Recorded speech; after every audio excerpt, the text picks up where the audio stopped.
Remakes are usually disappointing, but in 1982, director John Carpenter took on this 1951 classic, The Thing from Another World. Widely known as John Carpenter's The Thing, this film, along with Ridley Scott's Alien, helped create an enormous audience for science fiction horror. John sat down with the star of the film, Kurt Russell, for this amazing conversation as they watch and recall their experiences making this classic. So sit back and enjoy some commentary from John Carpenter's The Thing. We began The Thing with a universal picture. White lettering over black, unusual because usually they have the Universal logo. Now we're starting the credit sequence in the first movie of what I call my Apocalypse trilogy, The Thing, Prince of Darkness, and The Mouth of Madness. And sitting next to me here today is Kurt Russell. Yeah, this is fun. Check this out again. I haven't seen this movie for quite a while. One thing I really remember about this movie, John, was when we came onto the lot at Universal, they had a big welcome sign for Burt Reynolds and Dolly Parton. And I thought, yeah, boy, we're in trouble now. That was the best little whorehouse in Texas. Best little whorehouse in Texas. So I wanted to do something with the credit sequence here, but it didn't work out because of the DGA and the contract in terms of everybody having their name linked together to the title. But originally I wanted to have the movie start with the saucer coming through space, heading towards the Earth, and the title burning out. But I had to put all these titles instead, so it was a little strange opening. But it worked out all right. A little different monster for the audience. Wasn't this the same year that E.T. came out? As a matter of fact, we came out 2 weeks after E.T. came out. That's what it was. And theirs was sweet and ours was mean. Now you're going to see in a minute the main title burn through. It's exactly the same as the original Thing. We copied their logo exactly. Peter Coran did this model flying through here, this shot and this one. Excellent kind of beginning. This is the crash of the saucer back in the, I guess before man was on the Earth. It goes down into Antarctica. And here we come, and we're underway. We did this movie right after Escape from New York, didn't we? I was going to say, we did Escape in 1980, is that right? Yeah, it was released in 81. And then we did this in 81. 81. This was released in 82. So this is the third time that you and I had worked together because we did Elvis before Escape. We did Elvis, then we did Escape from New York, and then The Thing. And there we are, Antarctica, winter 1982, and we began the film. We shot this opening up in Alaska, in the ice fields above Juneau. And we started shooting this in June 1st of 1981. We were up there a couple of weeks, and we didn't realize when we got there that there are not many clear days, because when it gets foggy, when the clouds come in over the sun, well, you can't see anything. So the crew spent a lot of time on sleds going down the glacier and getting sunburned. Now, one of the men inside this helicopter was our first assistant director and your brother-in-law at the time, Larry Franco. And there he is leaning out. We used a helicopter mount. We used a car mount on this. It was one of the first times it had been done. Kind of an unusual feel to it. Now, the set was built in the summertime, wasn't it? So that there could be snow on the, That's right. Snow on the roof when we That's got right. to it. And this is a vast area up above Juneau, Alaska. This is really where all the weather patterns for the United States, for everything forms up in here. Yeah, wasn't this supposed to be the place where there was more snow than any other place? Than any other place ever. Now we're into the dog, and the basic idea behind all this, of course, now that we know, is that the Thing has already struck a Norwegian camp, and now it's on its way to the American camp. And all this was second unit photography. I was up there. Were you flying that helicopter? Or? I was not. I hadn't learned to fly yet, but this was one of the experiences that made me want to learn. That got you. Was being there's Larry Franco about to take a shot, and since he was supposed to play a Norwegian, he made up some dialogue. Schmergsdorf.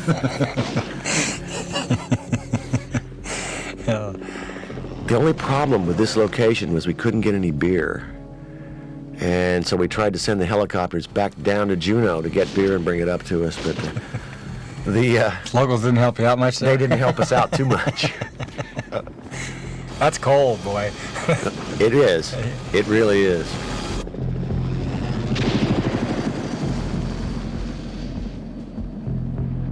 And now in a second here, we're going to cut to our set at the glacier in British Columbia. There we go. Oh, ma. There we are. It's cold. It's awful.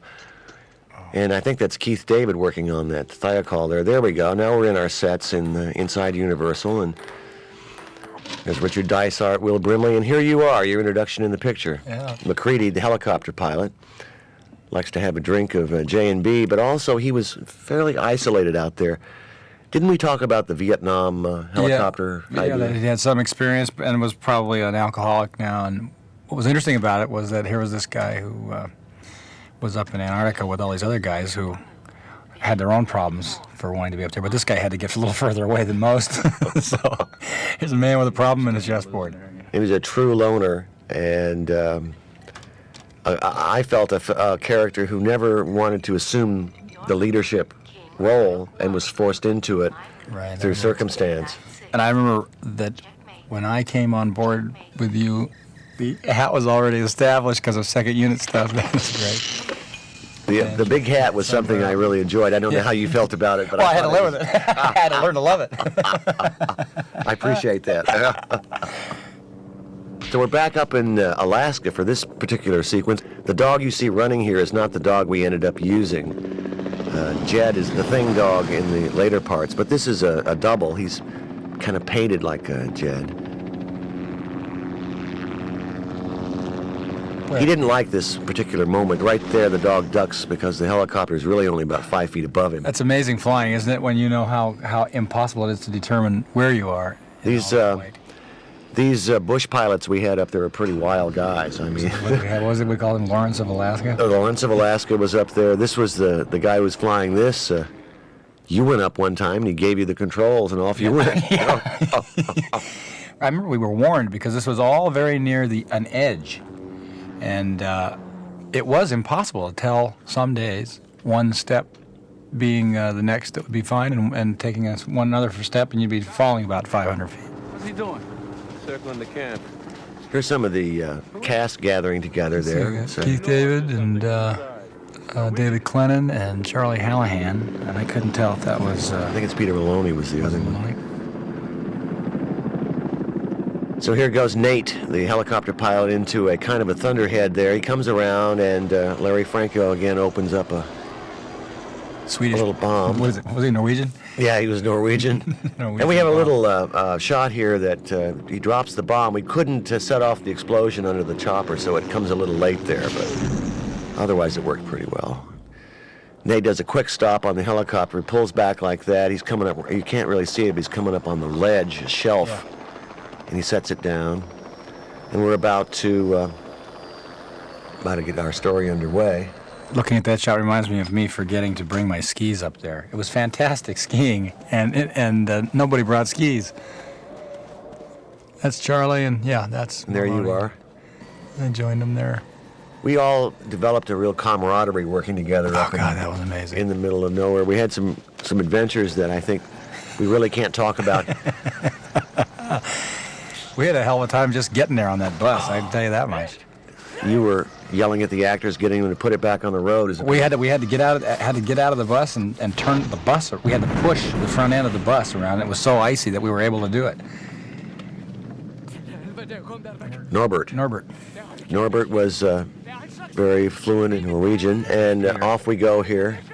At the time this movie was released, this would have been in June of '82, it was considered a very frightening and horrifying and repellent film, but now we look at it and it's kind of a straightforward, tough, hard-hitting action picture with a monster in it.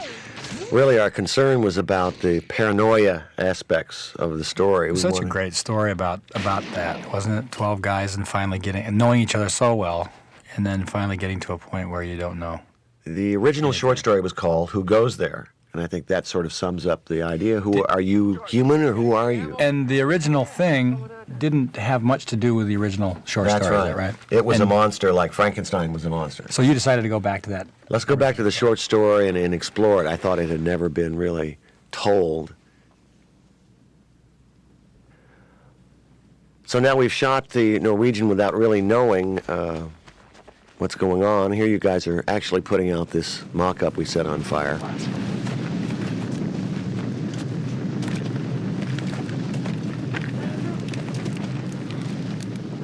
We started using some transitional devices here between this scene and the next one. Sometimes we do fades to whiteouts, and sometimes we do blackouts. And depending on the mood, we wanted to... There's Richard Masser. Masser's coming up to talk to the dog, who's very nervous because we're all standing there as a camera crew. It's rather cold, as you can see. The set was built by John Lloyd up there. Now I think we're going to go into a transition here. We did a lot of improvisation and rewriting when we got up to British Columbia to try to clarify some points in the picture. I remember it was so difficult to tell on film who was who because... The characters are so many of them. I think Bill Lancaster, who wrote the screenplay, did a terrific job, but I probably screwed up as a director and not differentiating. Peter Maloney and Richard Dysart are in this scene together, and both very fine actors. Tom Waits. And here comes Wilford. Will Brimley, who is one of the great all-time people. U.S. number 31 calling McMurdo. Yeah, he's they broke the mold there, didn't they? And Will is the real thing. I mean, it's impossible for Will to ever do anything phony. He's really who he is. Get a hold of somebody. Get a hold of anybody. We got to report this. He's a long way from those oatmeal commercials here, isn't he? I have a real affection for Will. He's a terrific guy. And you want me to reach somebody. So we're in the sets at Universal here, and here comes TK on his roller skates, and we're about to get into our first kind of big dialogue scene. He's a funny guy, TK. Maybe we had war with Norway. He is funny. I've seen TK a number of times since then, and I must say, he's just a joy. I was wondering when El Capitan was going to get a chance to use his pop gun. And there's Keith David there in the background. How long have they been stationed there? And Joel Polis is over there. Various characters who are basically down in Antarctica working at a scientific institute. And David Clennon, who usually plays the lawyer, got to play kind of a mechanic who wants to be a helicopter pilot. So his idea for a character was he got out of drug rehab, and he's now trying to live a real life. Well, they got to us. Nothing we can do about that. Oh, yes, there is. I want to go up. In this weather? Bennings? I remember taking Keith and TK down to this hider to get Hyderize. Yeah. I still in my wallet right now. Do you at carry this it? moment, I have my Hyderization card. I've never felt my throat close off faster than that. I was near death when I got Hyderized. Hyderized is basically you have to drink down Everclear, and then they light the glass on fire. It's pretty wild. Loaded with kerosene. I count 15 cans. This is real snow in a real storm. We had some unpleasant shooting times up in British Columbia. I fell asleep one night, and it was around 30 degrees below zero with the wind chill. There's a nice whiteout transition, and we're into the next scene. And really, one of the dangers, Kurt, as I remember, is a whiteout. We actually got stuck in one trying to get down the hill. That's right. I forgot about that. You were in one helicopter. I was in another one. We were on our way to punch in until the pilot found his way back. And then we had to ride down on the bus. I remember you talking about that from having talked with the helicopter pilots about it, and I thought, how bad could a whiteout be? Until we got into that one, and I realized there was absolutely no visibility, zero visibility. It's like being in the inside of a ping pong ball, trying to find your way out of it. And I think this is where I got the. This is the incredible scene where what we have in the helicopter is a dual control system, and you're in one seat, and the real pilot's in the other, and he's lifting you up, and then all of a sudden gives you the controls of the helicopter, right. And you see it sort of start to wobble. It did. That ground fell away fast, though. Boy, it went from 5 feet to 5,000 feet pretty quick. Here you are, and he's in the left seat, and you're looking around, and you're going to pull it in and then take it up. You really have your hands on the controls here. He's helping you get off. There you go. It looked like I was flying Very there without taking control of it. And at some point here, he gives the control to you. I thought it was actually a pretty good maneuver. We'll see. Oops, I got it now. And he's pulling in a lot of power to come up around there. The pilots we worked with were bush pilots in Alaska, and they were fearless, kind of wild men. I remember the pilot we had in Alaska, offered to crash the helicopter for money. So now we're into kind of a quiet sequence as we discover the dog has a secret. Knowles, will you turn that crap down? I'm trying to get some sleep. I was shot today. This is TK's domain, huh? TK's domain, now we're kind of shooting the sets. I think also one of the problems was to make the location realistic. It's really a kind of prefabbed building that they would have, and the rooms look a lot identical. I remember you had to be able to blow the actual structure up, and we were living in it a lot of the time. Yes. So it was always 31 degrees. And it was Couldn't be extremely anymore. cold. Well, one of the great parts of working with Jed, the dog, was that once he got to know the crew, you could do a dolly shot with him, and he would not look at the camera, or the director, or the crew. And here comes the dog. This is quite an amazing shot. He's doing this all by himself. The dog hesitates at the door. He's not looking at the camera. He looks in. He stops. He checks out somebody in another room. He pauses, then moves. He doesn't look at us as we pull back. Look at that, yeah. Then he stops and stares, Look at that. waits, and in he goes. Yeah, Amazing that's work hard. for an animal. How many times did you guys do that? 4 or 5. And he just was got it really, away. really good. Fade out. Now we're into a second unit shot here. We have a Bell Jet Ranger going by, and yet when we cut to the interior shot, we are actually in an A-Star. We had 2 helicopters on location, and through the A-Star, coming up here in a second, it goes bang. You have more view through the front window. I see. The helicopter pilot, you are on the right seat, but it's really the pilot, and these are... Was that a second unit shot? That's a second unit shot. And now we're back in British Columbia, and we've already blown up the compound for the end, and here you come landing in, you and Dysart. So we had to revamp the set to make it into the Norwegian set. Now you see what a helicopter looks like when it comes down really quick. It hits the wind and the heat, and it spins around a little, and down he comes. A lot of power from those rotors, and he sets it down. And in a minute, we're going to go onto the soundstage at Universal, and John Lloyd's sets, I must tell you, in this sequence were just gorgeous. It was so weird, too, because it was so hot. Remember, it was 105 degrees outside in Los Angeles, and it was the exact opposite of what you experience when you go into a walk-in freezer, because it was so hot outside that when you went into the set, where it usually is warmer than inside, it was colder, and it was, 28 degrees with the misters? We had water in the air, the only way to get breath, and yet you still had to put coffee and hot liquid in your mouth to get remember it those to little baskets we had once in a while? We had little baskets with dry ice in them. We had to keep moving them around in our mouth. So you're about to come up to there we are, an interior set now. And Dean Cundy's lighting is spectacular here. The value difference between the snow and the outside light and the interior lights are very moody. This is your basic kind of haunted house walk. Was a lot longer originally in the script, but we cut it down to move the story forward.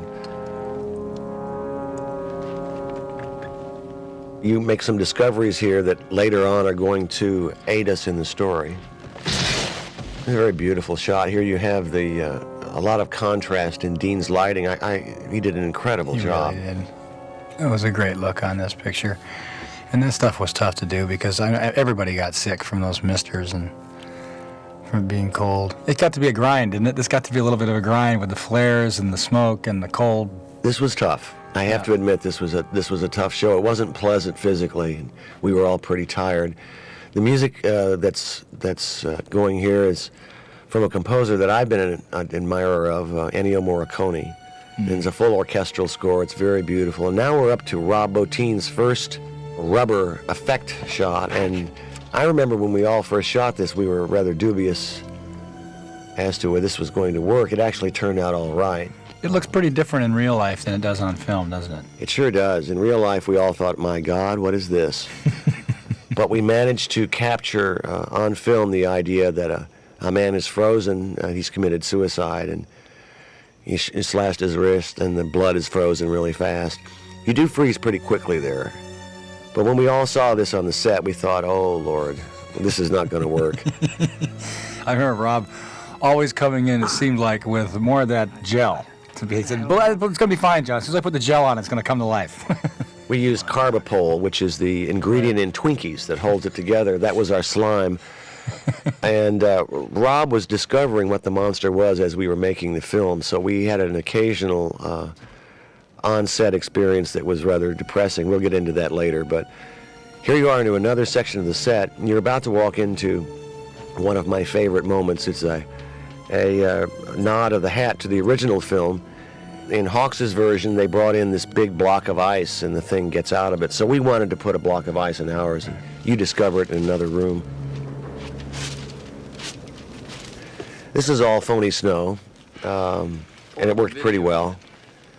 Roy Arbogast was our on-set special effects man, did a terrific job. That was tough to do. I remember a lot of dialogue about that because that was going to be throughout the whole movie. And if that would have been bad, it would have looked so phony that you wouldn't have been able to stick with the story. Let's hurry it up. I'll check out the last few rooms. And I remember you make this walk down the hall there, and as you come out the door, I remember when we were shooting it, you're really pushing the breath. It was cold, but there you go. You're really selling that. Might have started with a cigarette there. I don't know. Might have started with one smoke before. You're still pushing it pretty good. I like that. And now you see what we don't see yet, and we're about to introduce that element for Dysart's going to come down and track back. Really, that's great. There we are, revealing the block of ice, and again, a beautiful set. James Arness's bed. Yeah. It was a great set, wasn't it? Another pullback situation. Yes, it was, and extremely beautifully done. This was perceived at the time to be a film that was, I don't know what the word is, cruel or something, but I think maybe more, it was a somber, serious film. There wasn't the kind of humor that you began to see in action movies and horror films. It wasn't jokes. We were taking the characters and the story extremely serious. Yeah, that's right. You're right. It was in a time before that seemed to become prevalent in these kinds of scary movies. That even in the ones that you had done, and when Escape from New York, where there was a little bit of humor, this one had very, very little. It has one of my favorites ever in a movie when that guy's crawling away. We'll see that later on, but the characters, like your character didn't make any ironic asides to the audience or say kind of heroic lines. We all played it and committed to being very believable. We rehearsed the actors. Remember we had rehearsals for 2 weeks where we would play the scenes. And it was an intimate story. It was such a, wasn't it? I mean, it was such a small, intimate story that... it was a story about claustrophobia. It was a story about men, and I really enjoyed the fact that it was all a men involved. Oh, yeah, that was interesting, too, because it was, as I remember, it was an all-male crew except for Candy, I think her name was, who was pregnant, and she had to leave the show because she was pregnant, and that was basically an all-male crew. All of us. It just created an interesting situation, though, I thought, because there was no posturing of any kind, because there was nobody to posture for. No, we were all pretty equal on the show. Yeah, it was very interesting.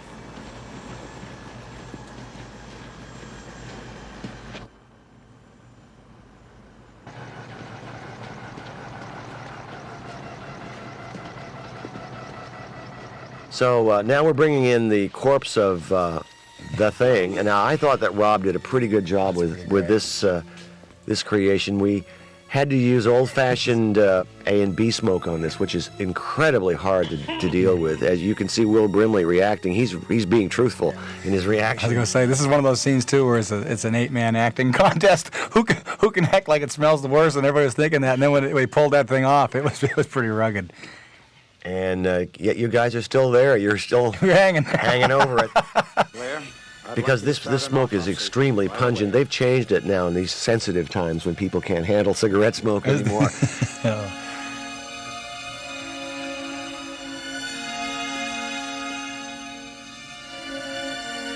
But I remember as a director, this was one of my biggest challenges because I saw you 11 actors all with dialogue and scenes, and I just started wanting to run the other direction. I didn't know quite how to do it.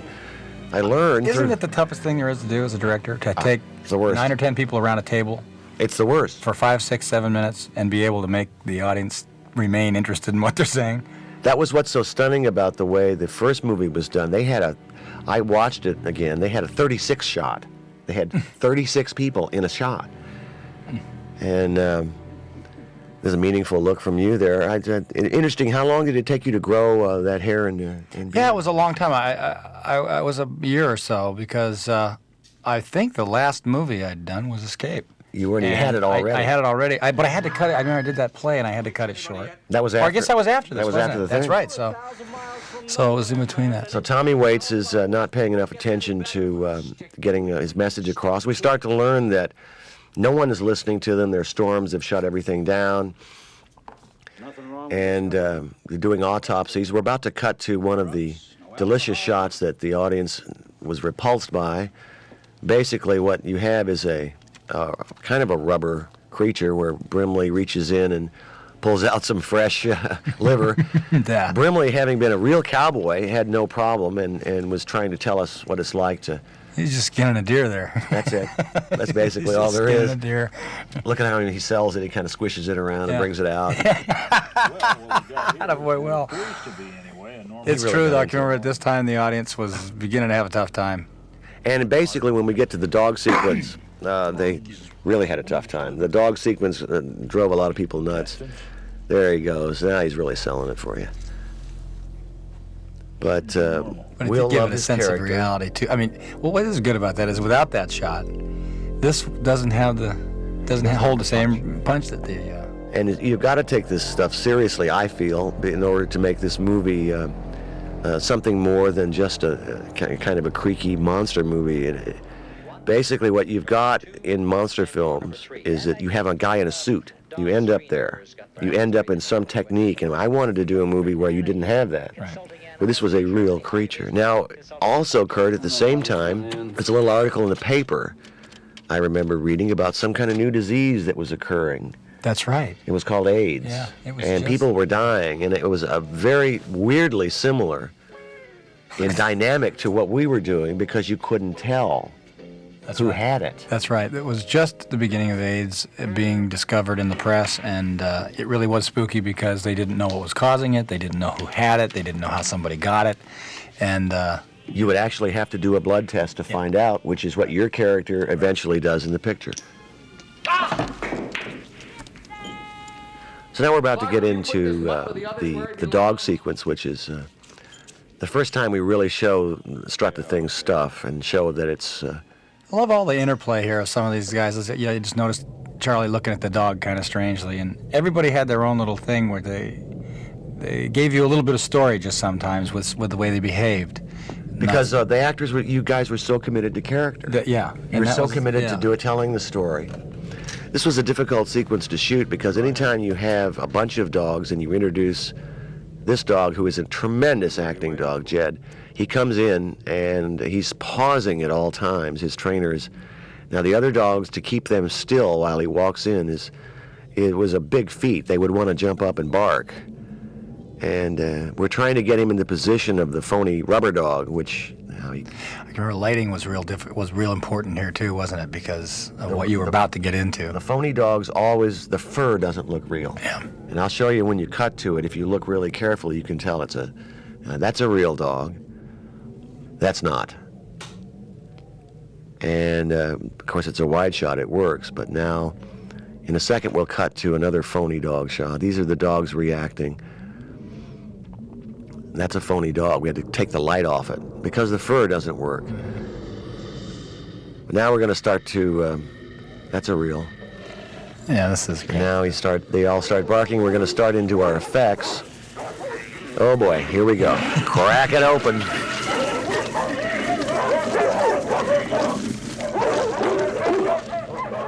I love this because now that time has passed, you can look at this and you can see somewhere the organism, what other planets it's been to, what was there, what was on those planets, what did it run into that it had to imitate. And it's imitated every life form it's been, encountered. So who knows? I mean, that it becomes a crab worm dog with its head split open. It's pretty bizarre. And now it's going to shoot carbapole at the other dog. Basically, that's the stuff in Twinkies, and it's really fairly harmless. It looks worse than it is, but it splasho. The poor little dog wanted to get out of there quick. But we had the Humane Society with us, and of course now Masser comes in and we do a cheap trick where we throw a dog on him and try to get the audience to be scared. But the tentacles that you see moving around in a minute are actually whips that Rob Bottin is operating, much like Indiana Jones. Great lighting in this set because you couldn't show, you wanted to see nothing, and yet here it comes, bang now, there it goes.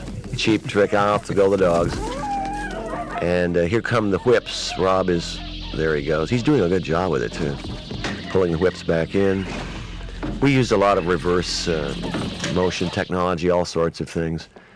And you hear this inhuman scream and decide to operate the and that, something's it's up. playing on his mind. That's why he's up here. That's right. He's getting the beer. Trying to figure out what's going on. That doesn't sound right.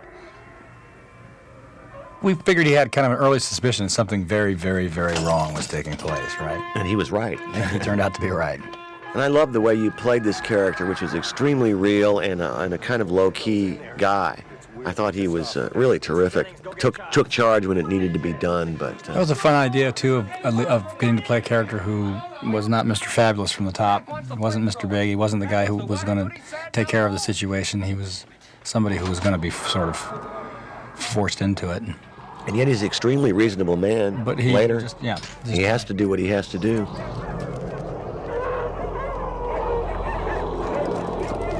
So we're about to see some more trick effects. Now some of the Stan Winston effects are about to take place. That's when Rob was busy trying to pull off the schedule. He asked Stan to come in and do this particular monster, which worked out pretty well. We shot this much later in the schedule. There are a lot of folks underneath the set operating this whole thing. And of course, we're looking at black gobos there with big white X's on them. You guys are seeing nothing. We're seeing nothing. And this is a reverse shot. We actually pull the tentacles in. That's a pretty horrible little reverse shot here of a phony dog getting covered. And off you go. Let's try the shotgun first. And that's pretty good. Shoots a little goo out. We discovered that the audience would accept yellow goo or purple goo, but not blood. They got upset if the thing was too red. That was a tough moment for Masser, I think, having to stop me from shooting whatever this was. I mean, you gotta be kidding. Look at that. Here goes the hands up to the ceiling to blast through, and this was, I remember, the first time we ever used the real flamethrower on the set. We had two models, one that wouldn't shoot and one that would, and Keith David's running in to save the day, and he actually gives it a blast with a real one. We were all rather nervous about this. And here comes a very strange, there's eyeballs in it that are opening up, and it's pretty tight quarters here, because if he turns any direction with that thing while it's on, you weren't going to have time to get out of the way. That's correct. Look at that. Now, I love that plant, because that was some other planet. And now we set the set on fire, and then guys run in and put it out. As a matter of fact, you played a practical joke on me one day after you had used the flamethrower. After lunch, there you were standing with bandages on your face and the crew around you, and you said, "John, I got burned, man. I can't work anymore today." I had to stare at everybody's face to see where. I know they're kidding me, but where is it? I don't. Everybody was pretty good. It was a pretty elaborate scheme. It took getting to the whole crew and half an hour of makeup. It was great. You look like the Invisible Man, just these eyes showing. It was fantastic. So now we've discovered, the audience and the characters have discovered that, in fact, we're in deep trouble here. And they're going to try to figure out what to do. Will, I think, his favorite moment in the film was opening this up and pulling out the thing underneath.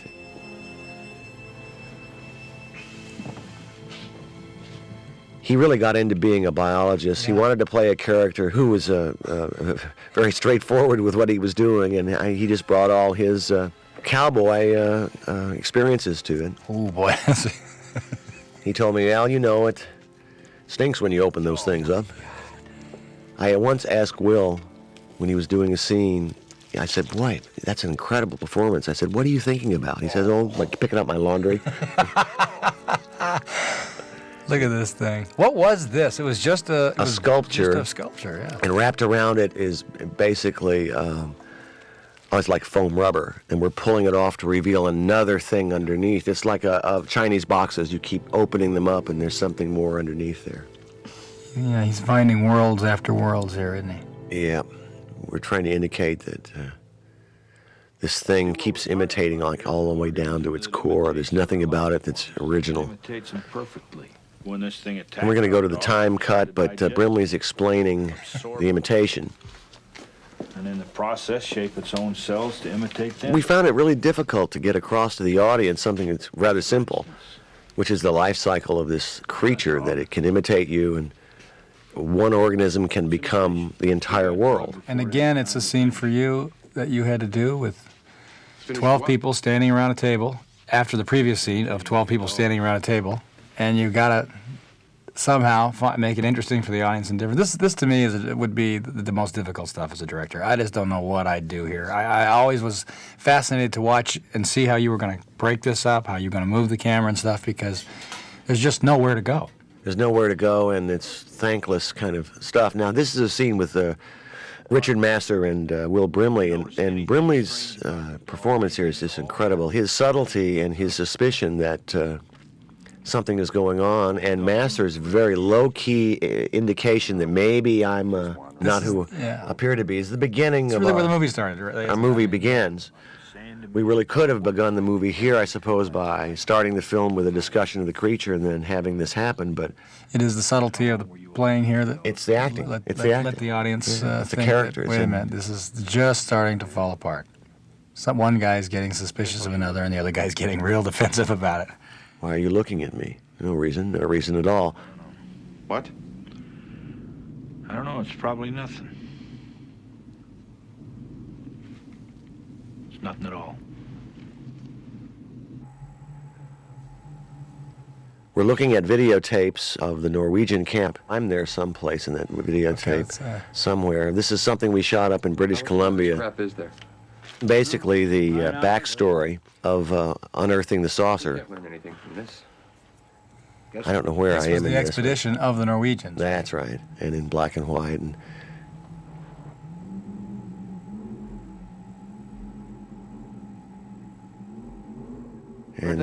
we're going to dig and plant charges and so forth. There's Donald Moffat and Joel. Peter Maloney in the background there. This was a matte painting. That was great. Trying to show the saucer under the ground. This was a Whitlock special. And then the explosion that comes in a little bit is another Whitlock special. It was great that he was able to come through for us. Whatever it was bigger than that block of ice you found. And we're basically, there we go. Yeah. There we go. And then it kind of fades around a little bit. And you're on your way here for a helicopter sequence to This is it, the place where they're spending most to of their find time. out what went on. You and Hallahan and Clennon, off you go. I think Clennon's with you. And is a storm moving in here? I think that was the idea. Yeah. This is one of our lucky shots we got up in Alaska in the pre-production unit. It's just beautiful clouds in the background. You can actually see for miles. That's about 30 or 40 miles back there. And not easy to get those days, was it? No, we usually had nothing. Yeah. Now we're up on a mountain for this stuff, and there's a matte painting, kind of amazingly done with all the bumps in it.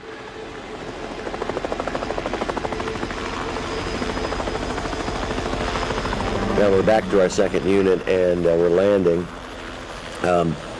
This is extremely beautiful music by Ennio Morricone through this area. I felt that he really brought something. They were on top of this mountain, actually, where you're getting out into the snow, but the helicopter's bouncing around. Now that's a second unit shot.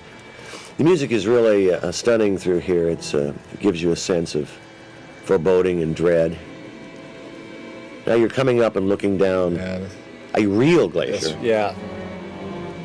You're looking down, and what we have there is a matte painting that Whitlock oversaw of the original saucer buried in the ice. Now it appears that the three of you climbed down the wall, but in fact some stuntmen did it. And I think our helicopter pilot was he one of the guys? Yeah, he was one of the guys going down. And that was a long way down. That's a real shot in the background as they start down. In the foreground we matted in the painting, but here you go. That's a huge side of a glacier. And that's all ice. It's all real. Down we go. This was one of those sequences where we barely got the footage. And now you're walking up, and the hatch is real, but everything else is painted in, but the background is real. I love shots like this. So the hatch we had there. You had the hatch. Now we cut in close to you. Now we're looking at gobos again. Exactly, and nothing. Jesus, how long you figured? And there's your hat. I love that hat. Yeah, Kurt. boy, I'll tell you what. Johnny, you sure this is going to be okay? Oh, yeah, it's going to be great. It's such a cool look. It really is. I'd say the ice it's buried in is 100,000 years old, at least.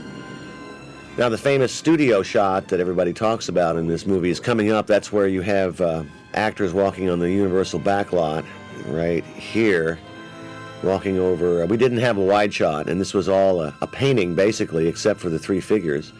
And now we're going to cut to British Columbia on our set where we dug a hole. So that last shot was done on the lot? Down on the Universal backlot, yeah. That blue ice is real. That's real ice. Blue, real ice. Now we're into some of our night sequences, which were extremely difficult to do, and a big expository scene, which I don't like doing because I didn't quite understand how to do it. I had a shot that dollies back and shows more of the room, and Dean Cundies was upset at me because we had to pull one of the walls. He was afraid that would violate the third wall thing. If the camera goes further than the wall, the audience knows it's a set. It's about this time, too, that as a screenwriter, you'd start worrying about the audience saying, well, why don't they just call somebody? And that's, of course, why that stuff took place earlier where the radios were going down. They practically own South America. There's a lot of problems you had to solve in this movie to isolate them and be realistic. Beautiful lighting in this scene. And here's the shot I'm talking about as we come back and let Keith pull us around and pull behind Will. Since he was against the wall, Dean was afraid the audience would know what we did. I said, well, it doesn't really matter. We got to do it. Let's do it anyway. Now, Donald's character was he was sort of the guy in command, right? He was the leader of the pack. But you always felt like he was slightly out of place being that leader. He's such a good actor. He really is great. We'd done The Newland, which was a television series in the early 70s together, and I was really happy to be working with him again. Made great friends on this show. I made really great friends on this show, and I'd been working in the business, I remember at that point, 21 years, and they said, Kurt, you got to do a play. And they talked me into it, and I did one the next year, and I was really glad I did. But these guys were a great group. Now, John Wash, a friend of mine from USC, who designed the graphics for Escape from New York, also designed these graphics, trying to explain the life cycle. The thing takes over one normal cell, as you can see, and we still didn't get it quite right, but it doesn't matter. And strangely, at the time, Kurt, when we previewed the movie, we got somebody on the card said that this kind of technology doesn't exist and wouldn't exist. This kind of animation graphics. Oh, really? In computers. Huh. And it's strange. Now you look at it, you see how crude it looks. Yeah, it's crude. Looks like an old game of, what was that? Pong. Yeah. It's a Pong game. Pong. Asteroids. I loved Asteroids. Yeah, Asteroids is good. Asteroids my favorite. Didn't we have one up there? We had it on the set. Yeah, we had it on the set. Everybody played it. We put this in that was great. To explain what was happening, and basically the idea being that within a certain amount of time, the thing could take over the population of the Earth. Right. And the stakes then, Brimley's character, Blair, knows the stakes. Yeah. And does what he does next is entirely understandable. 27,000 hours from first contact. And so we're into apocalypse. I mean, we're into the end of the world unless action is taken. And so he's going to have to, he's really going to have to do something. Now, we had big discussions about whether you would know you were the thing. Right. I remember it got imitated. It got so deep as you thought about it. You'd get more and more into it, and then finally you realized you couldn't ever possibly figure out. We didn't know whether we would know whether we had been taken over, because it takes you over so perfectly. So, for instance, would McCready, if he's the thing right now, would he know he was the thing? Yeah. Or would he continue to act like a human being? Right. Or would you try to hide it and pretend you're okay? It was really fun to think about. Yeah, it really was. Endless discussions about that. Now, this interior here was actually shot up there on British Columbia on our set. We did this whole sequence up there because John Lloyd had built a little room for us. And outside is the real thing. This was rather cold. Sorry, Mac. And I had done some rewriting at this point, so we wanted to clarify some of the story. Joel Polis comes up and asks you to go out in the fire hall and discuss things. And we have another little setup scene here where Bennings gets taken over.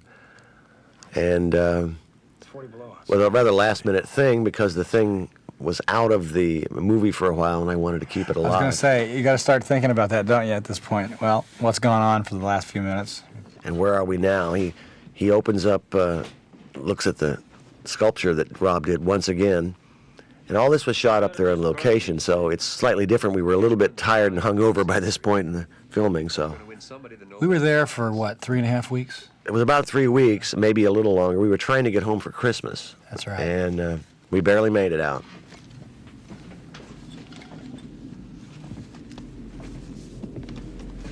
That's a great shot there.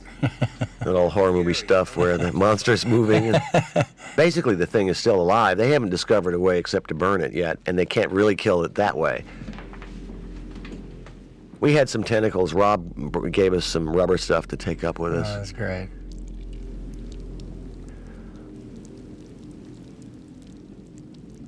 The next scene, exterior, you and Joel Polis are out talking. This is a rather cold but beautiful night, and this stuff was rough. It was pretty tough. This stuff was rough because after being in the room all day, and that was the thing, is that you could never really get warm because that couldn't be warmed up because the snow would melt off the roof. So you were everybody kind of got slowed down, and I was amazed that the lenses and stuff did so well up there. They did pretty good. We had to leave them outdoors. We couldn't bring them inside or they'd fog up. You could never get them warm. But you guys were, what I loved about it was the actors are always ready to go. Yeah. Always ready to go. They loved this movie. They really did. And committed to playing it and getting past the extreme difficulty of the conditions we were working under. Some of us were living in just huts down the hill, and we'd have to come up the mountain every day to location. And it was something else. That ride up the hill was pretty exciting in itself. Was it 26 miles? 26 miles. And every mile there would be a cutout where a truck could go outside because the ones barreling downhill never stopped. Couldn't stop, That's right?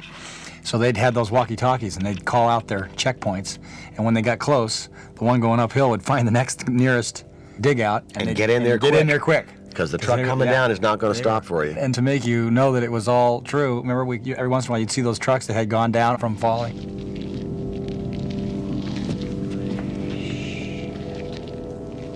Look at this.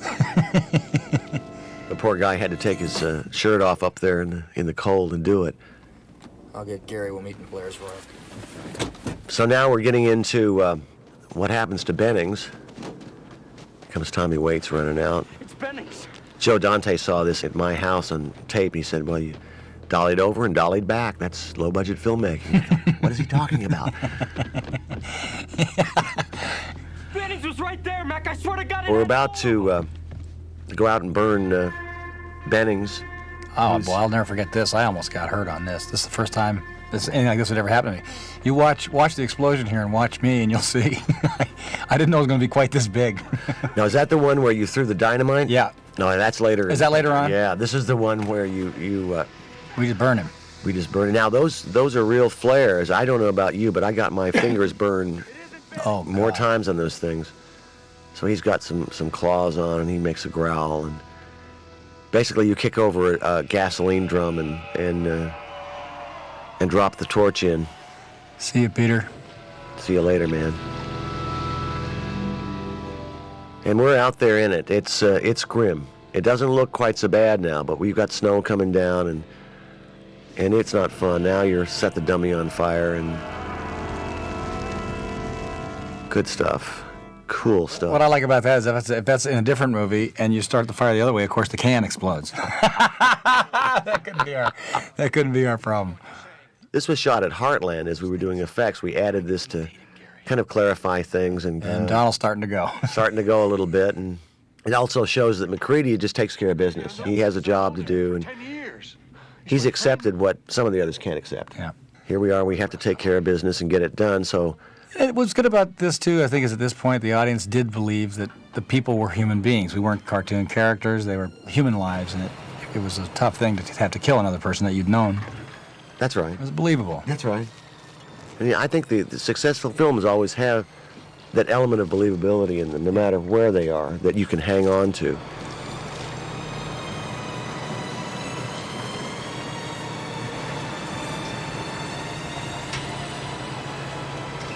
Here you actually give a pretty good goose with the old flamethrower there.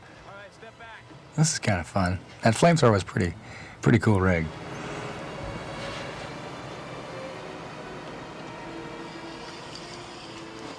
There you go. Boy, that gas came out of that thing. We're burning up some phony corpses there. We had a British Columbian crew with us. They were a lot of fun. They really got some good shots with a second camera. Sure that's all of them? No women. No women in the movie. No. That was kind of, as I remember, we talked about that at the time. There hadn't been a movie for a long time that had no women in it. Zero women. I mean, nowhere. Yeah.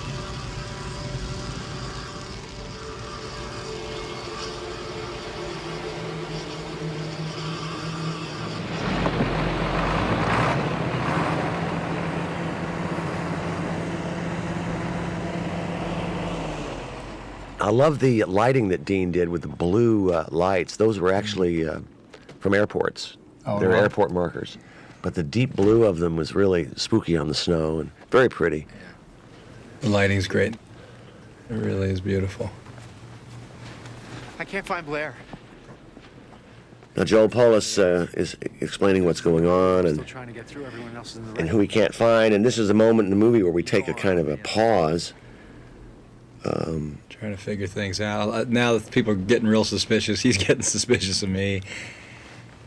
It's a bad scene. Yeah, the intimacy of the movie, I think, starts to really take hold here, and the fact that these guys are stuck up there together and there's nobody else around.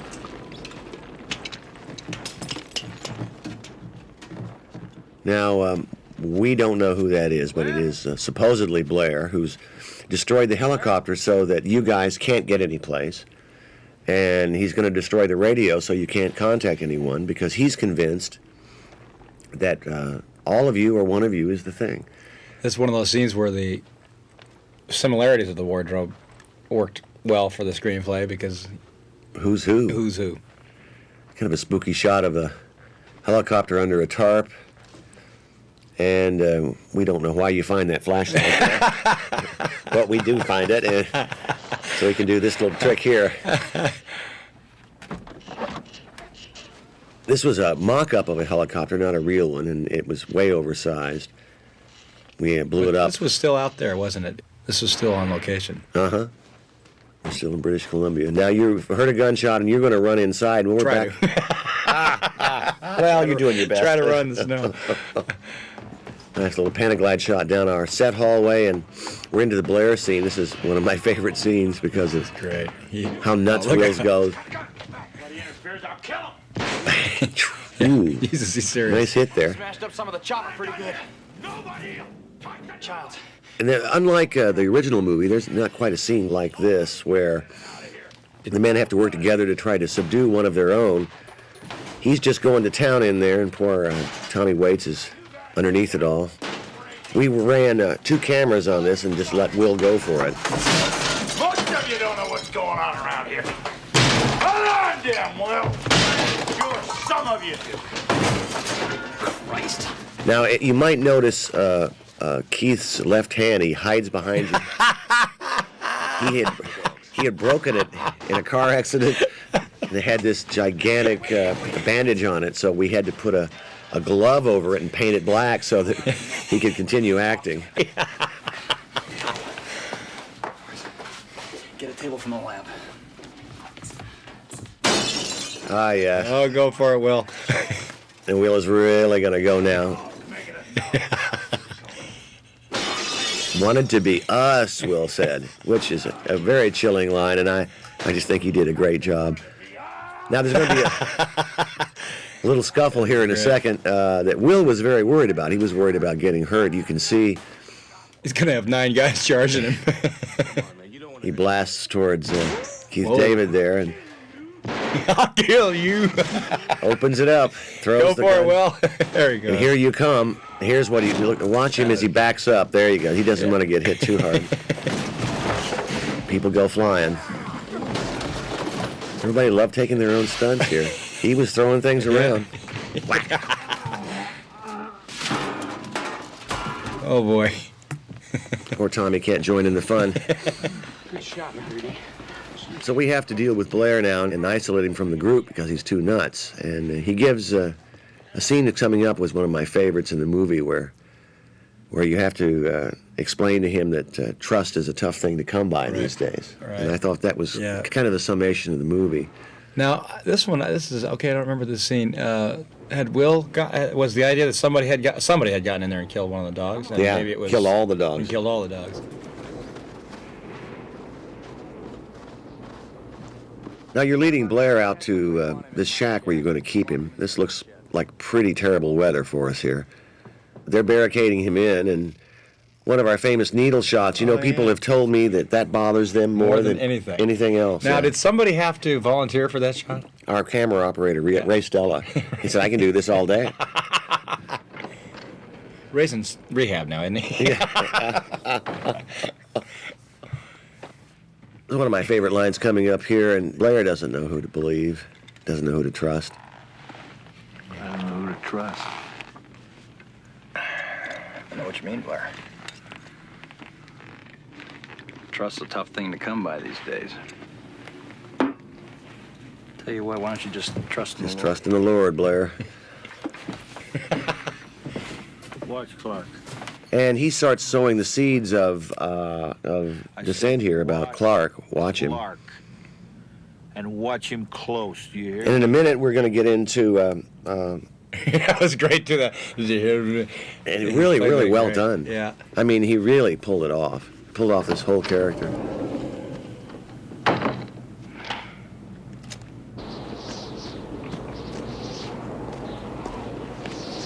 Well, now, radio's gone.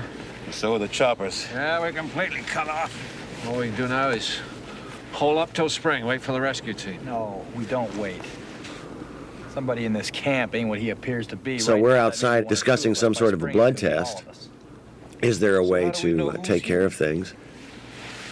If I was an imitation, a perfect imitation, how would Again, you know one of it was our really really bad days in terms of weather. I remember when we looked at this halfway through the movie, thinking of all these guys looking the same. It was going to be very difficult to discern one person from the other. About a blood serum test. What's that? We could take a This was the scene that got everybody talking throughout the whole movie. We never figured out. You could never figure this out. I know. That's what got you. We talked about the ending of the movie for the whole movie. So the blood test scene, actually, when Richard Dysart discovers the open bags of blood and all the men come into the room, is probably the biggest nightmare scene for me as a director that I've had. That day I arrived on set and I found all of you there, ready to act with lines. I had no idea what to do. I had never been confronted with that before. Standing looking. It was terrible. We're coming up to that scene in a moment. This is fairly easy, though. This was a limited number of people. It's still always difficult to, in the amount of time you have to make a film, to make sure that you cover a scene correctly. I probably shouldn't use the word cover, but... So here we move up to the dripping blood, and we realize now that somebody has sabotaged all their blood supply, and now we're into my nightmare scene. Well, who's got access to it?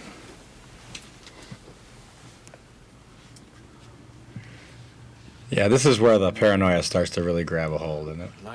It is, and it's as you can see from the lighting, it's kind of dark and shaded slightly, and we creep to the right here with the camera and revealing Dysart, and he begins to distrust Donald Moffat, and Moffat begins to distrust everybody. So it really turned out to be a terrific scene. But did I have a clue of how to do it when I got there in the morning? No, I had no idea. I return it right away.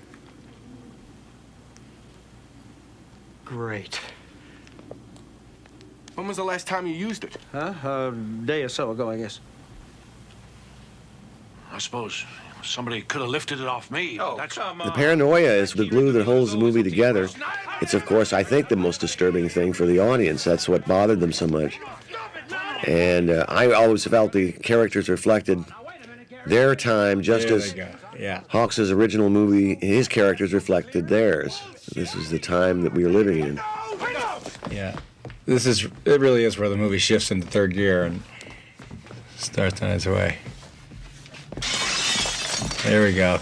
Now we have a confrontation where it's a battle for leadership, but when you have men under these conditions without leaders, just like any nation, survival of the fittest. Yeah. It comes down to a real grim scene. Listen to Gary.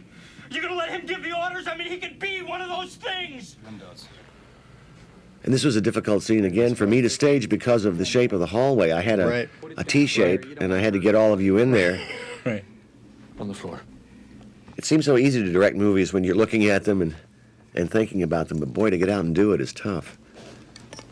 That's right. The taking of the gun here was a turning point in the movie where this was what we talked about the first time, where you begin to see McCready assert himself. Who everybody can control. And he really doesn't particularly want control. He just wants to kind of survive the situation. I give you my word, I did not go near that blood. So Gary gives up his command, but tries to give the gun to someone else. Clark and I guess you'll all feel Childs have a little fight over it. Charlie Hallahan is not prepared to take over. He's a little too scared. I can't see anybody objecting to you. Yeah, but who's it going to go to? Goes to Norris, but Norris refuses. I don't think I'm up to it. I'll take it. Hell, you will. Be somebody a little more even-tempered, Childs.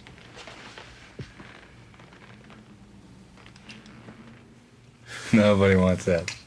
Except for your character, who I think, to me, is somebody we all need in a time of crisis, except that you turn out to be someone who they suspect later. Yep.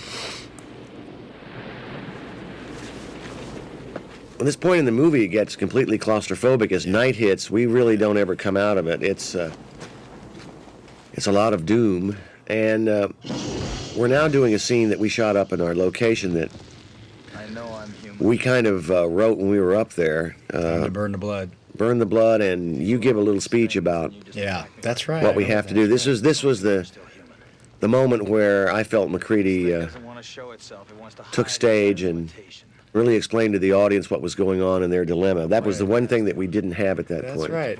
Forgotten that, too. You also came up with the final line for the movie, too. Well, on location. We talked about it forever and ever, didn't we? We just... How are we going to end this thing? How are we going to end this story? But this scene does set that up. And it also sets up that McCready, for all his isolation as a character, for all his problems, is someone who is a realist. He's grasping the situation and trying to find a way out. Gary and Clark, move over there away from the others. So we're laying in there's a storm, we're laying in that they're trapped, and kind of laying the ground rules for the last part of the picture. You know, it's at this stage of the game where I like to look at a movie and try to, hopefully the movie's allowed you to be able to say to yourself, now, if I were there, what would I be like? What would I do? What would I be thinking? I think we'd all love to believe that we'd rise to the heroic moment. I'm not so sure. Yeah. I think I'd probably be on the floor crying, kicking my heels.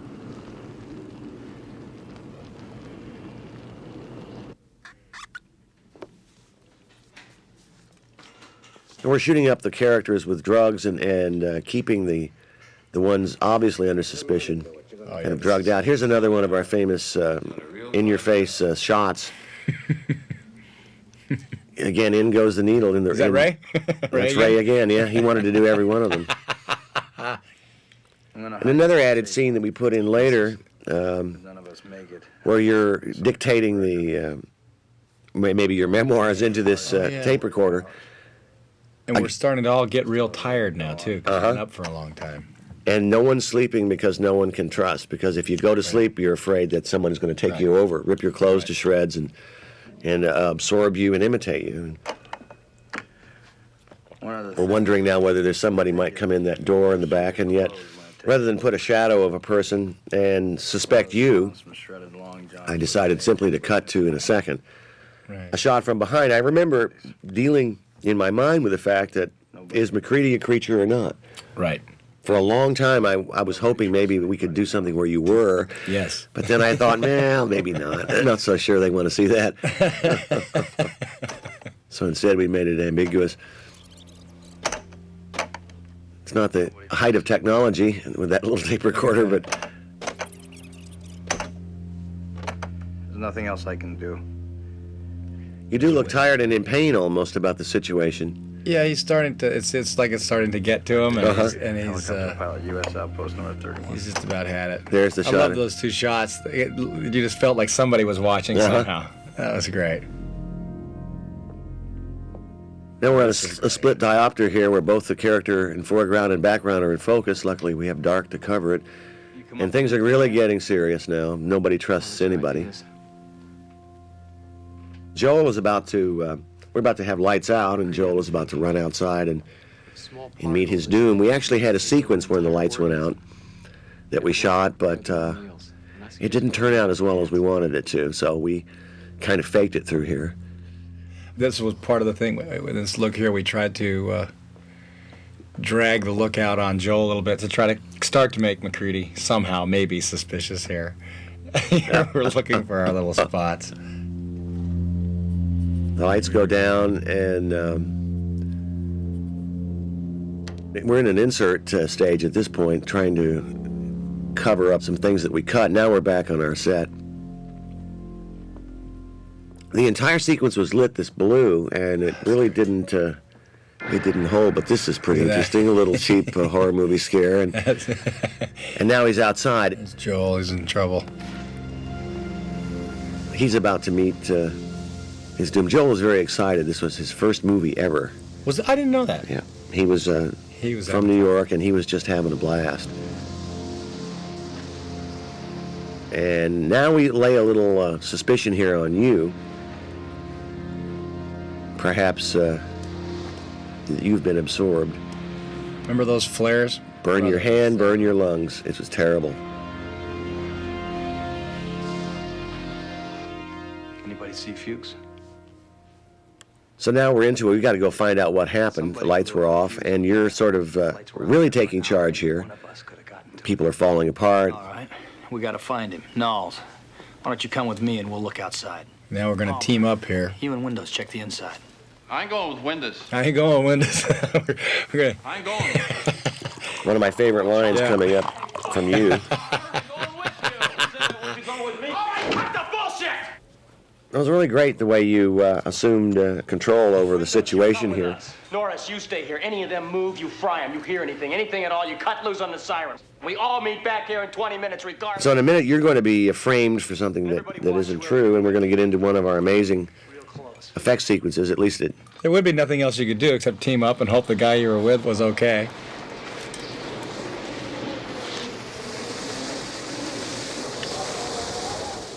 That was, we turned the Ritters on for that one. Yes, we did. It was unpleasant enough, but we decided to get a little wind going. Hey, Blair. One of my favorite scenes. This is where I think Blair wants to come back inside. He has a hangman's rope. A little touch by Bill Lancaster. Funny things. I hear funny things out here. Will's performance here was hysterical. I've used it many times since. It's so great. It ain't Fuchs. I'm all better now, and I want to come back inside. I'm not going to harm anybody, and there's nothing wrong with me. And if there was, I'm all better now. This was actually shot on a soundstage at Universal, and you're selling that flare pretty good there, Kurt. You have it right up against your face. I was going to say, Kurt, can you get the flare a little bit high? Well, you know, I'm doing the best I can here. Setting my beard on fire. Yeah. Yeah. Oof. Oh, well. Man's got to do what he's got to do.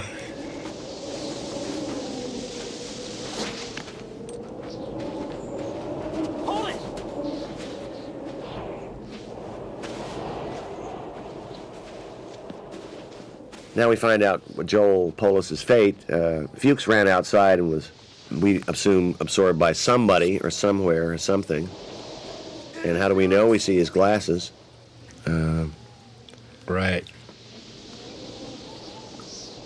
By this point in the film, one wonders how these guys are going to ever get out of this. It's like this incredible disease that's spreading. But it's also their emotional state. No one trusts anyone. Yeah, I think that's the end of Fuchs. Now they're trying to figure out if you'd have time to commit suicide before it could take you over. Great! Now what are we gonna do? It was an interesting situation to be up in a location like this.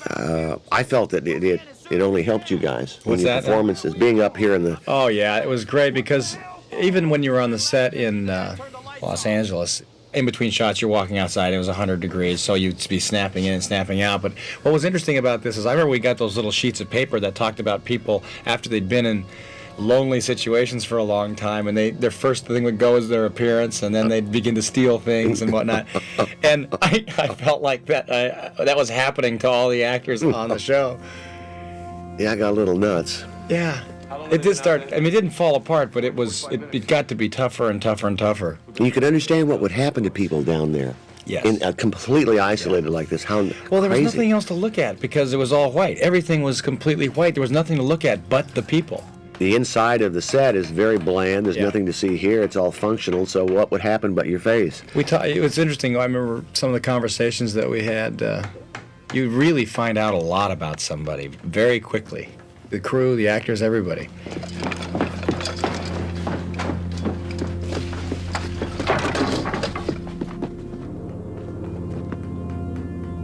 Hey! All of you, come here! So now we're setting up Charlie Hallahan's heart condition here as someone is coming back from the shack up there. Now we start kicking things into another gear here after a little paranoia. Now it's going to be, let's take some action. Then comes TK. He did a good job being cold here, didn't he? Yes, he did. Where's McGreedy? I cut him loose of the lineup by his So basically, you're the man they suspect now. Yeah. And we're getting into one of my favorite sections of the film. From here through the blood test, I just love. Yeah, it just keeps getting deeper and deeper now with Paranoia. On the tow line on the way back. I cut him loose. McCready? He's one of them. When do you think it got to him? I don't know. And I think that it was important for the audience here to believe that it could be McCready, and not having been someone who was take charge from the beginning really allowed you to believe that. It was such an ensemble movie.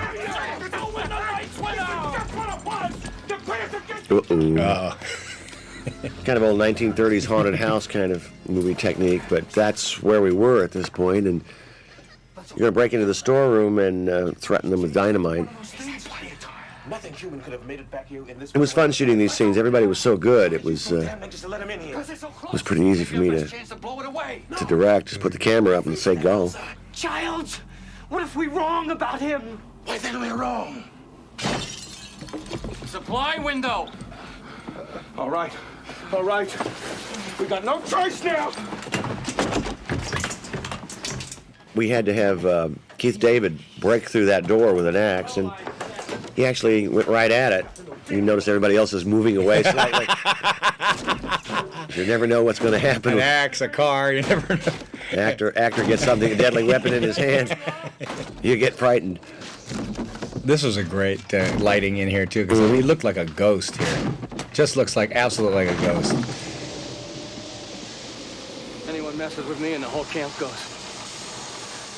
So here you are, all bundled up with all this makeup on. It must not have been a whole lot of fun. And it tasted like sugar on the sides of your mouth. It was.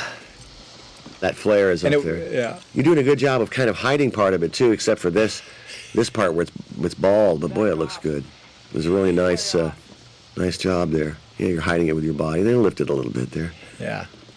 That's right. It was a.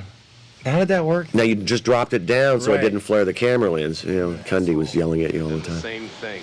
Don't argue with him. Now you get jumped from the inside a little bit here, and you had this flare. We had to get rid of it quick. Yeah. Yep. Well, you held on to it. Oop, Yeah. good. Down he goes. You back up. Well done. Well done. Yeah, man, just relax. Yeah, those flares were dripping this crap on you, and it was pretty bad. I got burned in my flesh on my if you're hands. anywhere near him. And it wasn't fun at all. And you breathe this stuff, and it makes you want to give up and go home. Oh, I remember that too. They lasted for about 90 seconds. And then they're out. And then you had to pick the scene up. And do it again. Or try to do it a little faster. Try to get one more line in. Get him in here. And bring the others. Now nobody gets out of my sight.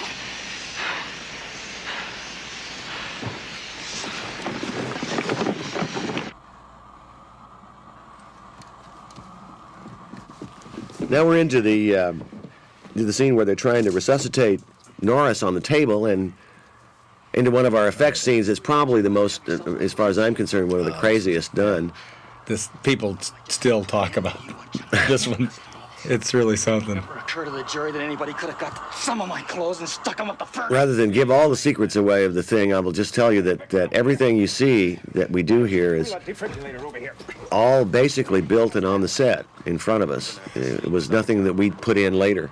And Charlie had to lay down and not move for 8 hours? 8 hours. 8 hours for makeup. For this one, was 2 shots? He had to do it I'll twice. show you the shot. He had to lay down there, and his chest had to open up.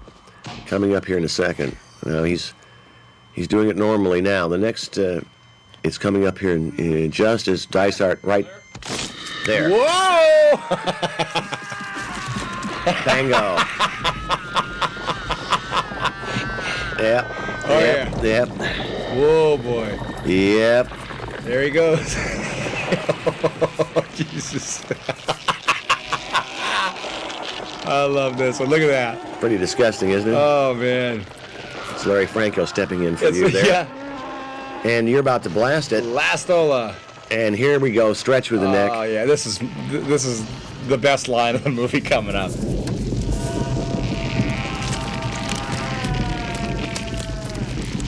The head moves away and goes down to the floor. Just wild. This was all on an insert stage later after we'd finished the picture, and so we shot you here shooting away and burning earlier, and then we put this in later.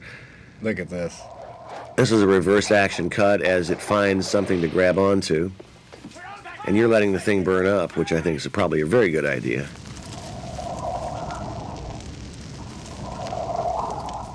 The head pulls itself across the floor. It's about to grow some other appendages and start to move in a minute, which is, I think, a kind of an incredibly genius idea. Okay, man, let's give it a shot. It's just wild, and it's just, when you've got theoretically the same gag that you're going to do over and over, how do you keep making it different? Look at that. This is all operated from underneath. It's a phony floor, and we're just pushing everything out. Now we're trying to hold everything together at the same time we're trying to tear it apart.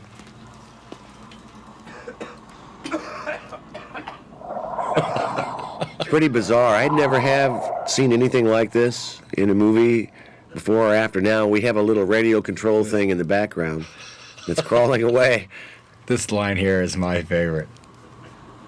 You gotta be fucking kidding. Oh, man. And that's another one of those live flame bursts that you did. Yeah. And we put the set on fire once again. 2 cameras running. There's the one in the hall that's picking it up. That's quite a little baby there. How'd you do those sound effects? What would you use? I have no idea. Windows. Here we are in my favorite scene, Kurt. This is the reason I wanted to make this movie, was the blood test scene. The blood test scene. I really liked the conclusion that McCready came to, and I liked the build-up. It starts earlier before everyone's tied up, and Clark gets his comeuppance. We had to be real careful with this. When he charges you, you had to shoot him point blank. Yep. So we used a quarter load, as I remember, but still, we were all really worried. And it was a headshot, wasn't it? Yes, it was. Yeah. And he was right next to you. This is great. Because this is where they were getting down to it.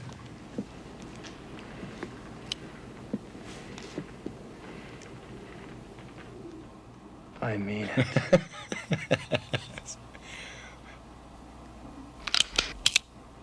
Real dramatic moment, and we're going to do this in one quickie bang. That was tough. Yeah, I was really worried about it. Yeah. But it worked out. Yeah, it was tough.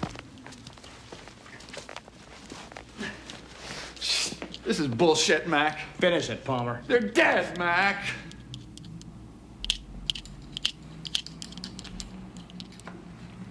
Windows. And again, that testing the blood thing, It makes you think about things like identifying as quickly and as succinctly as possible. It really brings it up when you think about it. I mean, in this case, identifying who the creature is a moment of surviving and living, and it's about life. And yeah, we're beginning to understand too that thing just wants to survive. And it's an organism. It's just like us. We could go to another planet and eat plants, and from the plant's point of view, that's we're right. this horrendous-looking monster. And the issue that McCready comes up with, which I like, is that he realizes that there is no individuality in this creature. Right. That every cell is an individual on its own surviving, that it has no feelings of wanting to work for a group. It doesn't have any instincts above its own survival, and he figures out that if the blood screams, well, guess what? You're a creature. Now, we spent a long time shooting this scene. God, this was hard because of the way the stuff was rigged up. Yep.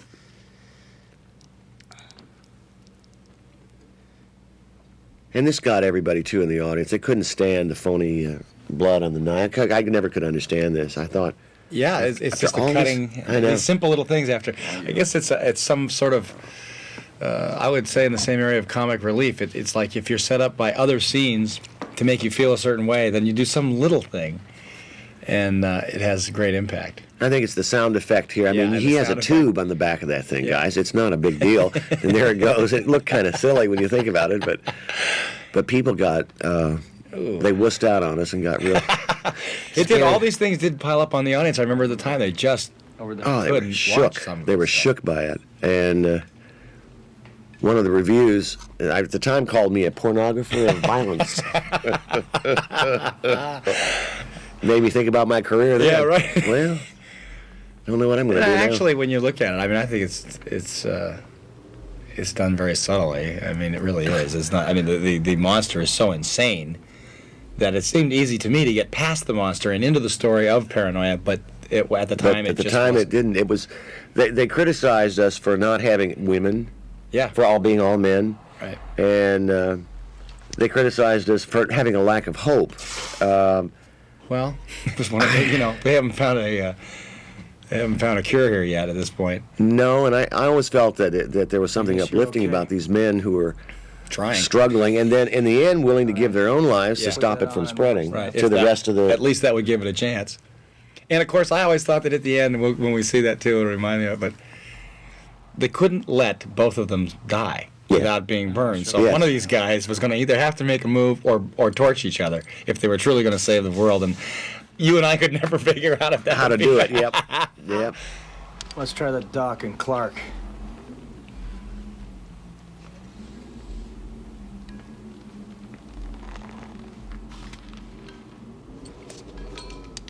So we're finding out that a lot of people are human, and we're wondering now about your hypothesis that the blood's going to do anything. No one really believes you at this point. At this point, I suppose we can tell it now.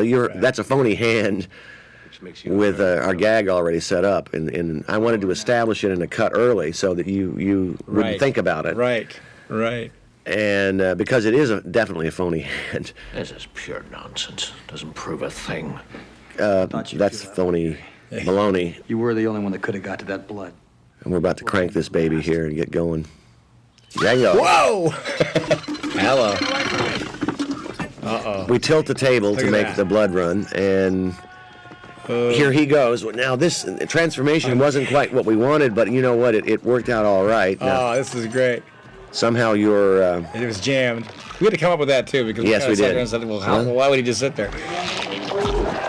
We had to come up with a lot of stuff. Look at this. Very quickly cut, so you can't really see what's going on. And now, up he goes.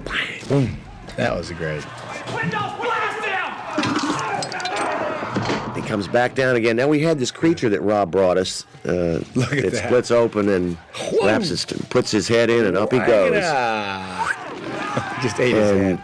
We just shoot it every way we could.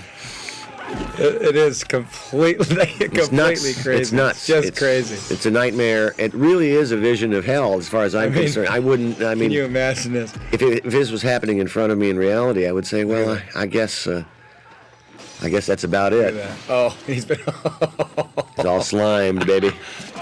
There you got it. And now we do the burn. Now this was reminiscent of. This is like the first one. The first one, yeah. But I rather didn't enjoy this. We had to do it twice because this was tough. Was that Dick Warlock or who? No, that was Tony Cesare. And here he goes outside. Now we had to. There we go outside. This is. Oh yeah. When you threw the dynamite here, brother, I want to tell you something. That woke me up in a hurry. You weren't ready for this explosion. It was over before it happened. Watch yourself now as you throw this. Back there. Whammo, man. It went right by me. I mean, I felt stuff going through me on that. I was just lucky. Of course, that reaction was taken. Oh, yeah. This is days later. That was a retake. McCready, get ready! Quick, come on, hurry up! It's coming back! Burn it! We have some people on the other side of this wall who are operating the hands and legs on sticks. This was tough, too, because you're burning a guy who was still a human being. And you're setting him on fire, and these guys behind the wall are, basically the wall's on fire. Yeah. They're still operating the puppet. So they didn't enjoy it. The sound effects were great there. They're kind of like a baby or something. Uh-huh. We're going to finish up the blood test and really find out here who's left that's a creature.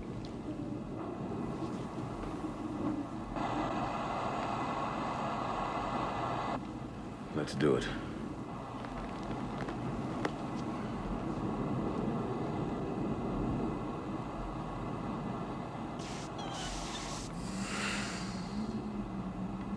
Now, Keith David wants to get away from Donald here. Cut me the hell! Come on, get me out of here! Come on, get me out of here! Cut me loose, damn it! Now he's the last one. That's a great comment.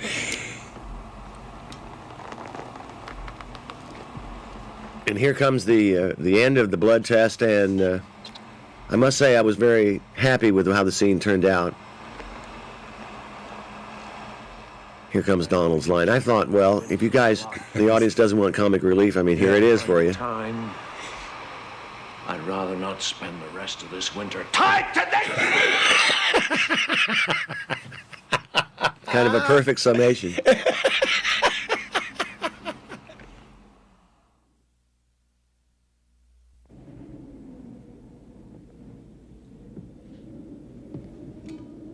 So now we're into the, basically the final act of our picture here, where you're going to go out and test we're going out to get Will Brimley. If he tries to make it Things are going to start to happen, and we're going to get even grimmer than we have been.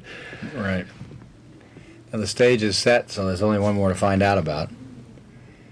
As long as you guys could stay together, you're pretty clear. Now that's a Ritter scene at night with wind blowing. Oh, it was blowing. It was hard to walk up that thing, I remember. Now we're into a set at Universal. This was built, for obvious reasons, obvious in a moment. It was built up a story, and Blair is gone. The door is open, but we discover underneath his shack where Blair is, in fact, a thing and has been building something kind of amazing. Out of whatever he had in that shack. And the parts of the helicopter. And again, another ingenious set by John Lloyd, who just did a brilliant job on the movie. This is great. The colors, the set design, and the costume design, we try to do a black and white movie in color. In other words, there's really no strong colors. Everything is very muted. And of course, this is one of those who's going to go down the hole first deals. Down goes the commander. Actually, this was he was sort of reassuming control. Uh-huh.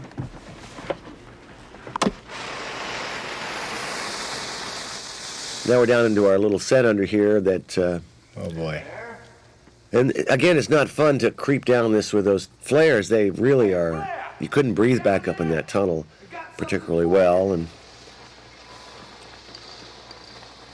that was... And it's a refrigerated stage, so we're trying to sell the breath. And all in all, it wasn't a very fun physical experience. It really was exhausting. After a whole day of that, you'd be really tired, and then the next day was more of the same. And you go home to the wife, they don't understand. Oh, what's wrong, honey? Why don't you want to go out? Oh, I'm dead, man. I'm dead. It was also one of those movies where you talk back to that. What was that John Wayne movie where they figured everybody on the set got cancer because of some asbestos or something? Conqueror. It was Conqueror, and we began to say, well, I can remember exactly when I got it. It was on the thing.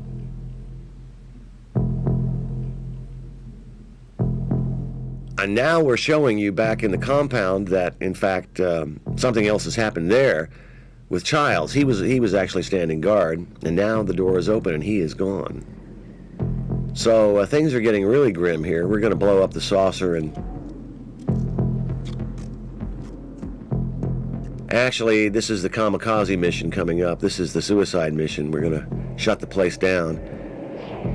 Ooh, that looks grim. And out comes Childs, who staggers around. We don't know quite what's going on here. Now the lights are going to go off. When the lights go off, it's going to be all blue and dark. The generator is shut down. I still can't decide whether Childs was a creature or not. I know. I thought that was... I cannot decide. Yeah. There was no way of telling and no way of ever knowing. The only question you could say was, why did he leave his post?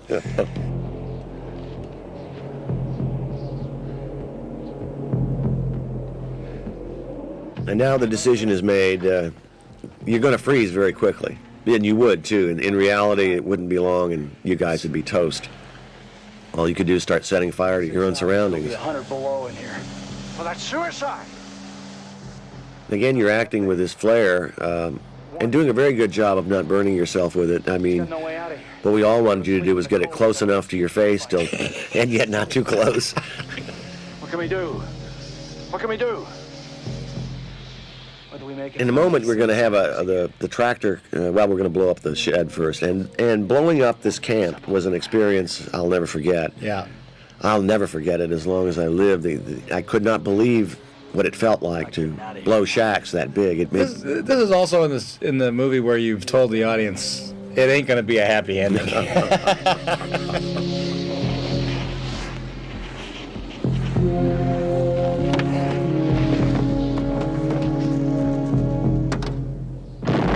Wham! Those all remote cameras doing a lot of this. That one was nothing compared to what's coming up. We're really going to blow this whole place to smithereens. And now in comes a tractor, and someone who looks a lot like you is driving it, called Wood, as it goes through the stage floor into the sub-basement below our floor and kind of gets stuck. And now you guys, the three of you, are going to set fire to our stages at Universal on the inside. We had the fire department standing by and fire extinguishers, but still, you'd hate to be responsible for burning down Burbank. And that cuts in between outside and inside here. And this is this outside stuff coming in was this outside stuff. Look at that. It went. And I remember now everybody up when we were in Alaska talking about, what if this thing's a little stronger than they figured, that doesn't really go up too good. What were you going to do if that explosion would have just sort of half done? I guess you'd have to live with it, or you'd have to live with it, or try a special effect. Yeah, special effect it later. Put over an explosion or something. We were actually blowing these rooms and moving down this hallway. And now we finally got it done. Now we've set the whole thing on fire in that shot, and we're coming over to you guys. And you're going to go down into one of our prettiest sets, which is the basement below everything, where the generator is. And I thought John Lloyd did an incredible job with this. And Dean Cundy's lighting was extraordinary. You're dealing with only fires and those flares that you're carrying, and he just did an incredible job.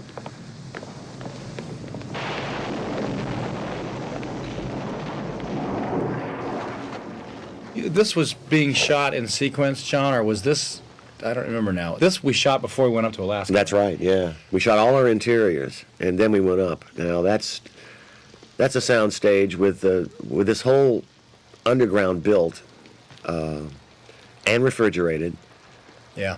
And the steam coming out and Flares and smoke. It really was unpleasant, but looked beautiful for us. We have water dripping down as the place is melting. Actually, it was a very big set. These little tunnels go in various places. It was a weird scene, too, because, these three guys are now in their coffin, getting ready to do themselves in. I always thought this was a whole lot like an old World War II picture where, you had to carry out the mission because for a greater cause, and I felt... It's gone, McCready. The voice of doom. Oh, boy. All right. We got to bring this whole place right down. We're going to find out in a moment what happened to Blair. He's going to make a brief reappearance. Originally in the script, I believe he didn't, but... yeah, that's right. You brought him back. We brought him back just to let the audience know that he was, in fact, a creature.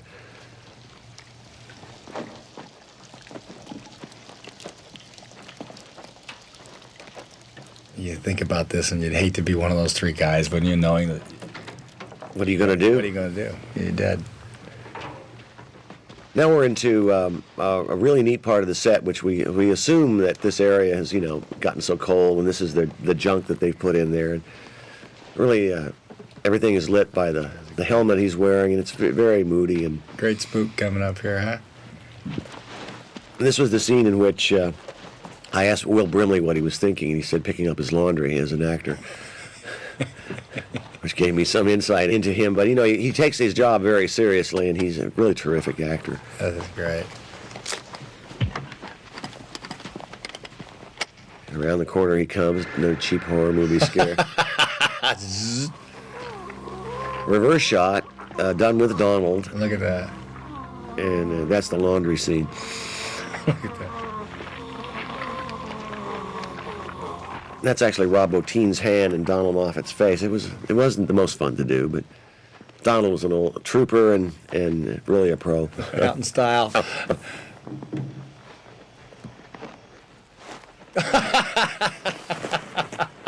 Pay it off, or that's the end of that. And now we assume that Blair has really mutated now. In a moment, we're going to get into the charge of the thing under the boards. That was a little tough to do. Oh, it wasn't easy, was it? Because there was no way to rehearse it. Nope. We just had to do it. We had to do it and just keep running.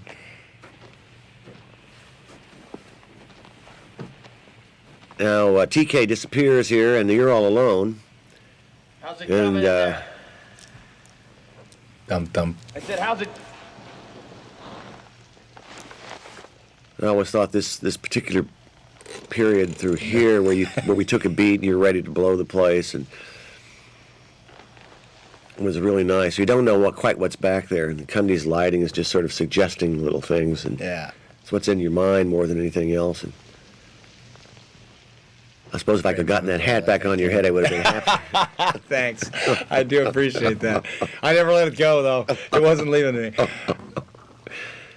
And basically, we had a track built under the set with a big ball that was compound roped off and pulled. That's actually, I believe that's Dick Warlock preparing for his stunt. This was so weird because there was no way to rehearse it. Here it comes. Here it comes. Multiple cameras coming towards you. Here goes Warlock and takes a dive. You land, and up comes a Randy Cook animated a creature here, and we ended up using parts of it, that part there, and this blast up, and then we cut to our biggest monster effect. 50 people were operating this from underneath, and it was a last-minute thing. The big boy. And out comes the dog. We were kind of... Do they all come out here? All the things that it's... Kind of. There's a dog, and then there's a half monster, and it's Blair, and it was pretty big. There's the Blair man, yeah. This was a tough one. It took us quite a bit to get it done. Nice tuck and roll. Yeah. And what do we say here? I remember this one too. Yeah, what should we say here? Fuck you too. My sentiments exactly. And up goes the entire camp. We were way away from this camp, and the size of the explosion was something I had never seen before. And these are remote cameras that are photographing it from the ground. There would be no way we could be there. Boy, those explosions happen quick. They really... And then they're over. Look at that. Well, that must have been the last night. Well, remember, we had to reshoot this as the Norwegian camp when you arrived to it. So. That's right. Now we're into the final moments of the movie, which we discussed and talked about, and we just didn't know. We said, do you know if you're the thing? Does it know if it knows that you know you're the thing? And on and on and on. And how would you stop it? And as a director, you would say to me, these guys can't let themselves live, John. They have to kill each other. And I would think to myself, well, I can't have you two burn each other as the end of my picture. So you came up with a final moment.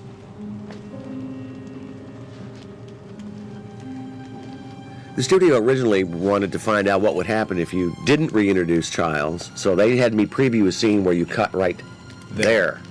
And wasn't there some talk about a helicopter comes in? They've arrived, and you don't know that wasn't it, guys. We have to end it with our guys. It was generic.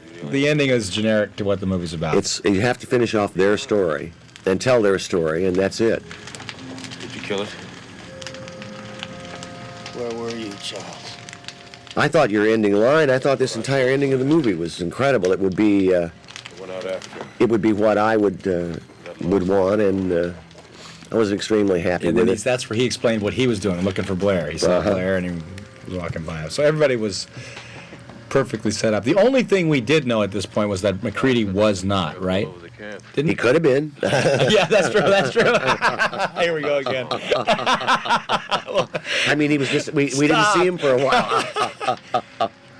You guys did a great job here. I thought, just really playing this moment out.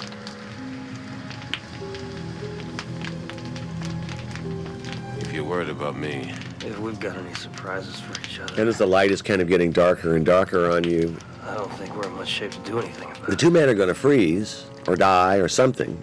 They both got a weapon. They can kill each other. What are we going to do? Why don't we just wait here for a little while?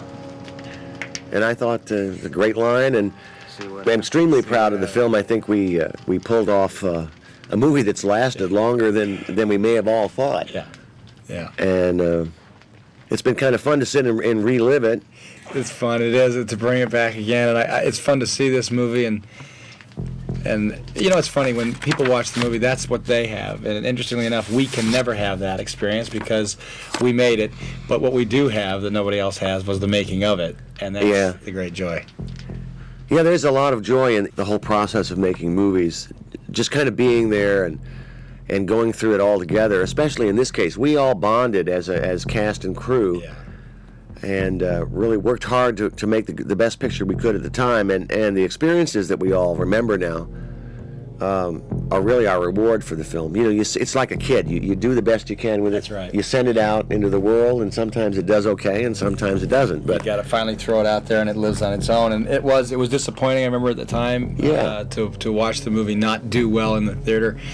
But I must say, over the last 13 years now, it has been a great pleasure to have people come. It's movies that you do like this, that you put a lot into, and you had a lot of feeling, and you thought it was a really good movie. When people come up to you on the street and they say, "Hey, The Thing," I know that's a great feeling, isn't it? It's a great feeling. Yeah, it really is. It's like what is it? Ron Ryan's Express. If just one person enjoys it, then you feel like you. This was a fairly apocalyptic film. It did have a downbeat, or I guess you could call it an ambiguous ending, but that was the ending for our picture. You can't really order up a happy ending when you're dealing with something like this. I suppose we could have changed it and have one of you become the thing, and you could have burned him and then walked off like the lone cowboy. It's such a great story. Who's going to win? If we go to another planet, we are trying to survive as a species. If we end up having to go to another planet to try to do that, we certainly hope that we survive. And absolutely. That one was simply doing the same thing. It was doing the same exact thing. And who's to say? I guess we'll just have to wait and see what happens. Hopefully it'll be us. This was my first film for a big studio, and that's right. I had never done one. I had done independent films up to then. I had done TV movies. And what I found to be the most incredible part of making a studio film was the amount of professionalism that you could put into a scene that you were doing.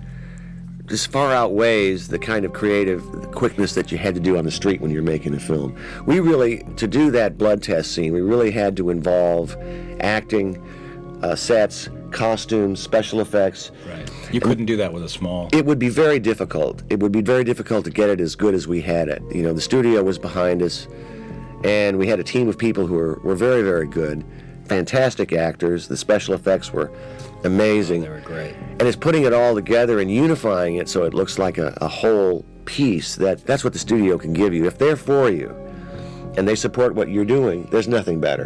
I was going to say, that's what you have to have, though, because if it isn't that, it just makes you want to go back with that small crew. That's right, small camera, and have a blast again. And have a hell of a time.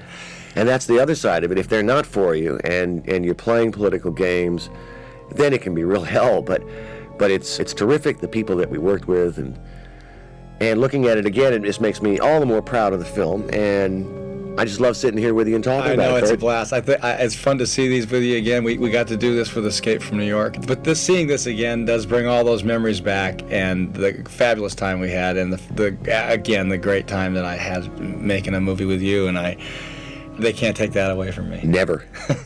So listen, guys, we'll see you at the movies, and thanks for watching. I hope you enjoyed that classic film commentary. Sometimes you can see a film from a whole new perspective and appreciate the work that goes into the making of some of our favorite films. Now, do me a huge favor. Help support the channel by subscribing, clicking on that like button. It goes a long way in keeping the channel active. Thanks for making it to the end of this video, and I hope to bring you back for another video soon. For now, Gator out.